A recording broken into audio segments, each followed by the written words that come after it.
बिस्मिल्लाहिर्रहमानिर्रहीम। अस्सलाम वालेकुम नाज़रीन, मैं हूं आसिम नसीर और आप देख रहे हैं हमारा यूट्यूब चैनल। नाज़रीन, हमारे साथ मौजूद हैं मशहूर उमर एस्ट्रोलॉजर न्यूमरोलॉजिस्ट मलिक महबूब साहब। अस्सलाम वालेकुम मलिक साहब, क्या हाल है, कैसे हैं आप? वालेकुम अस्सलाम। अल्लाह का करम है। आप सुनाएं, क्या हाल चाल है? आसिम साहब, क्या खबरें लाए हैं आज आप? मैं बिल्कुल ठीक हूँ मलिक साहब। खान साहब की आपने पेशन गोई की थी कि अगर वो हॉस्पिटलाइज हुए तो उनका ऑपरेशन भी होगा, कोई आप ने ये भी कहा। इसके अलावा आपने कहा कि अदलिया से बड़े फैसले आ सकते हैं। हमने देखा वो बिल्कुल आए अदलिया से बड़े फैसले, और कुछ बड़े फैसलों की तवक्का भी की जा रही है, क्योंकि हम्म। पाकिस्तान तहरीक इंसाफ ने कंटेम्प्ट ऑफ कोर्ट की अपील जो है दरखास्त दायर कर दी है, उसमें प्राइम मिनिस्टर को भी हरीफ बनाया गया है। और हमें याद है, सब देखने वालों को भी याद है, इससे पहले नवाज शरीफ साहब को नाअहल करार दिया गया था सुप्रीम कोर्ट की तरफ से। तो शहबाज शरीफ साहब के लिए भी, उनकी हुकूमत के लिए तीसरा साल है, और बहुत सारे हलकों में बातें हो रही हैं कि हर दफा ऐसा क्यों होता है कि हर 3 साल बाद एक प्राइम मिनिस्टर को घर भेज दिया जाता है। तो क्या ये केस उसी तरह का बनेगा कि जिसमें प्राइम मिनिस्टर को नाअहल किया जा सकता है, और शहबाज शरीफ साहब की हुकूमत का इसी तरह से खात्मा भी मुमकिन है? दूसरा, इस पे सुहेल आफरीदी साहब ने बड़ी तकरीर की, बड़े गुस्से में नजर आए, बड़े जोशीले अंदाज में नजर आए। उन्होंने कहा कि पहले हम 20 लाख लोग ला रहे थे 27 सितंबर को, अब हम 40 लाख लोग लेकर आएंगे। तो मलिक साहब, आपके चेहरे में मुस्कुराहट आ गई है। तो अब आप बताएं, सितारों की रोशनी में क्या कहते हैं? 27 सितंबर तो आप कह रहे हैं बहुत दूर है, उससे पहले बहुत कुछ हो जाएगा। क्या लगता है, क्या कुछ हो सकता है? और ये जो इतने बड़े बड़े दावे हो रहे हैं दोनों तरफ से, क्या ये चांद ग्रहण जो आने वाला है उसकी असरात हैं, या सियासत में एक उबाल और भौचाल आने वाला है? क्या कहेंगे? सर, मेरे ख्याल से तो सियासत में उबाल और भूचाल सब कुछ ही आ चुका हुआ है, अगर आप देखें तो। मुझे नहीं लगता कि गवर्नमेंट के अराकीन अभी चैन की नींद सो रहे हैं। और आने वाले दिन जैसे जैसे हम आगे मजीद बढ़ते जाएंगे, प्रॉब्लम्स बढ़ती जाएंगी, ये कम नहीं होंगी। जिस दिन इमरान खान को इन्होंने बोला कि हम शिफ्ट कर रहे हैं, और वो जो एक पूरा मेलोड्रामा इन्होंने बनाया था, उस दिन के बाद मेरे जहन में एक बात आई थी फॉर अ सेकेंड कि यार, अगर ये सब कुछ इतने सुकून से हो जाएगा तो मुझे प्लेनेटरी पोजीशन आने वाले दिनों की क्यों डिस्टर्ब दिख रही है? सही बात है। तो वो देखें, उन्होंने वही हरकत की कि प्लेनेट का काम आसान हो गया। उन्होंने जो अपनी पोजीशन बनाई हुई थी, जो अपने उनके रूट प्लान थे, जो कंजंक्शन थे, वो वैसे ही नजर आ रहे हैं जैसे मैं उस दिन देख रहा था। और मैंने आपको बहुत दफा बोला है, सितारे झूठ नहीं बोलता। हम इंसान जो हैं गलतियां करते हैं, हम इंसान यू टर्न मारते हैं, हम बहुत कुछ करते हैं, लेकिन इनकी इनकी जबान जो होती है ना, वो बिल्कुल स्ट्रेट फॉरवर्ड होती है। ये, वो बोलते हैं ना, माई वे और हाईवे। सितारे यही बोलते हैं, माई वे और हाईवे। या फिर अल्लाह ताला उनको जो कंट्रोल या जो उनको सिस्टम दिया वो उसको फॉलो किए बगैर पीछे नहीं हटता।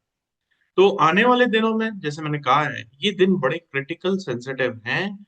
और खान साहब को इन्होंने हॉस्पिटल ना ले जाके बहुत बड़ी गलती कर दी है। वजह यह है, मैंने आपको 2 दिन पहले भी कहा था कि खान साहब की जो हालत है या जो तबीयत है, वो एक्चुअली मार्च से खराब होना शुरू हुई है। और 5 महीने से इन्होंने इसको लिंगर ऑन किया है। ये मामला बहुत खराब हुआ होगा तभी तभी आप सोच सकते हैं कि इनके भी जरा होश आए हैं। इनको होश, मतलब ये जो होश के नाखून नहीं ले रहे थे गवर्नमेंट वाल में, और जो अदालतें थी जो खामोश थी, उन्होंने एक्शन लिया है। तो देखें, नवंबर से पहले पहले आप ये उम्मीद ना रखें। मुझे नवंबर से पहले खान साहब बाहर, मतलब बाहर से मुराद ये है कि एक आजाद जैसे इंसान होता है, जेल की सलाखों से बाहर नजर नहीं आते।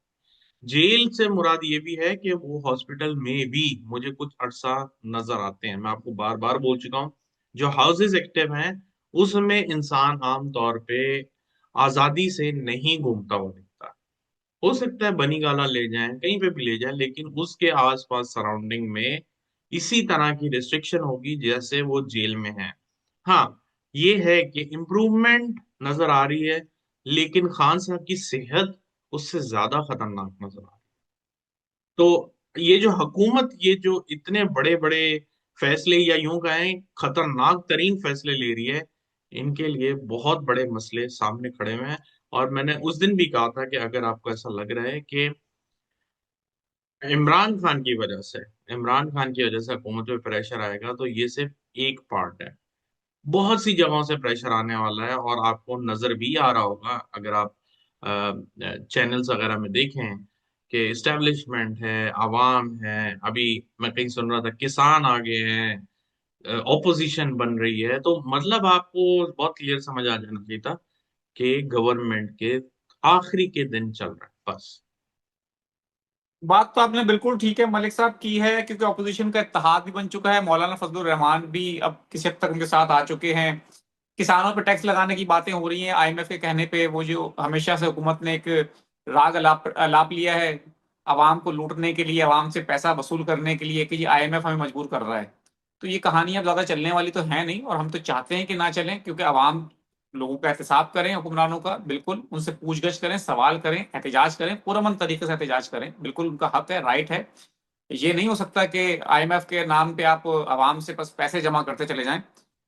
लेकिन आप क्या समझते हैं मलिक साहब, आपका इल्म क्या कहता है, जिस तरह आपने हमेशा कहा है कि तहरीक इंसाफ के अंदर बहुत सारे लोग हैं जो खान साहब की रिहाई नहीं चाहते, और तहरीक इंसाफ के लिए वो सही हैं भी नहीं, आपको नहीं हम्म। लगता कि हुकूमत में भी कुछ लोग ऐसे हैं, क्योंकि आपने अभी कहा कि हुकूमत ने खामा खाए अपने लिए एक मुश्किल पैदा कर ली, अगर खान साहब को वो शिफा ले जाते तो ये केस ही ना बनता, वजीर आजम के ऊपर तलवार न लटकती।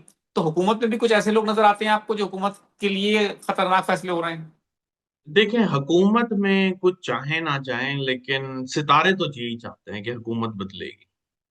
अब अच्छा। अगर मैं नून लीग देखूं, टू बी वेरी ऑनेस्ट, मैं आपको पता है मैं किसी पार्टी के साथ नहीं हूं। अगर मैं बिल्कुल। नून लीग देखूं, पीपल्स पार्टी देखूं, या कोई और जमात देखूं, मुझे नहीं लगता कि अगर इनका लीडर जेल में होता और 3 साल तक इस तरह से गुजर रहा होता और ये लोग बाहर एंजॉय कर रहे होते, मुझे नहीं लगता। विद ड्यू रिस्पेक्ट, पीटीआई के अंदर जितने यूं कहा जाए कि जो छुरा घूमने वाले लोग हैं ना, वो किसी भी पार्टी में नहीं है। आप माने ना माने, मैं इसलिए नहीं बोल रहा, मैंने देखा है। मैं इनके चार्ट को देखता हूँ, इनके चार्ट में ये जो पीपल्स पार्टी है, नून लीग है, इनके अंदर बड़े वफादार हैं सर। होंगे, मैं नहीं कहता हूँ होंगे सब नहीं, कंपैरेटिवली बात कर रहा हूँ पीटीआई के और नून लीग के पीपल्स पार्टी में। उनके जयाले, उनके वफादार बहुत हैं कंपेयर टू पीटीआई के। और पीटीआई के बिकने की बात बात सिर्फ इतनी है क्योंकि पीटीआई को या खान साहब चला सकते हैं या खवातीन, बस। अगर ये एलिमेंट इनकी पार्टी में दाखिल हो जाए तो सब कुछ बदल जाएगा। आप देख सकते हैं कि पीटीआई का जो एक ग्राफ था, मैं इमरान खान की बात नहीं कर रहा, जो एक पॉपुलैरिटी का ग्राफ था, वो 2022-23 के बाद कैसे नीचे आया है, क्योंकि उसमें से इमरान खान हट गया। और बिल्कुल। ये ग्राफ एक दिन नहीं, 10 दिन के अंदर वापस वहीं पहुंच जाएगा जैसे इमरान खान आ जाएगा। इसलिए नहीं कि बेशक। इमरान खान, ये क्योंकि हर चीज का, जैसे वो बोलते हैं ना, हर ताले की चाबी होती है। तो ये पीटीआई का जो ताला है ना, ये सिर्फ इमरान खान खोल सकते हैं या खवातीन, बस। बिल्कुल ठीक है। मलिक साहब, अब मैं कुछ लोगों के सवालात ले लेता हूँ। जी। 21/8/1981 मोहम्मद जाहिद खान, माली हालात उनके खराब हैं, पूछ रहे हैं कब तक ठीक होंगे?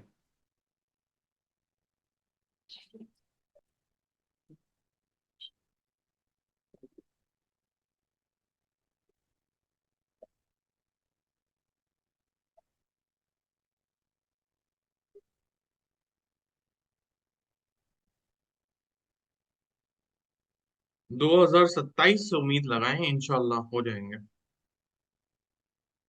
24/4/1982, घरेलू परेशानियों का सामना है इनको, हम्म। कुबरा बेगम नाम है इनका।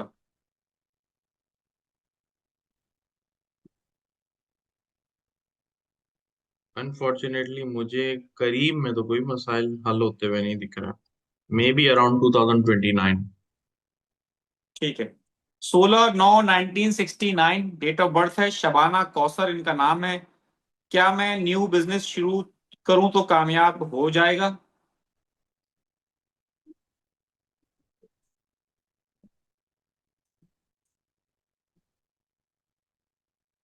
कर सकती हैं, लेकिन आपको याद रखिएगा बहुत मेहनत करनी पड़ेगी। ठीक है। आमिर नदीम साहब हैं, 4 अप्रैल 1970 की डेट ऑफ बर्थ है, माली हालात कब तक बेहतर होंगे?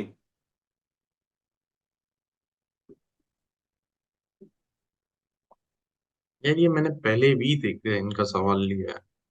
मैंने बताया था अच्छा, आपको कि जी 2027 के बाद देखें कुछ इम्प्रूवमेंट आएगी।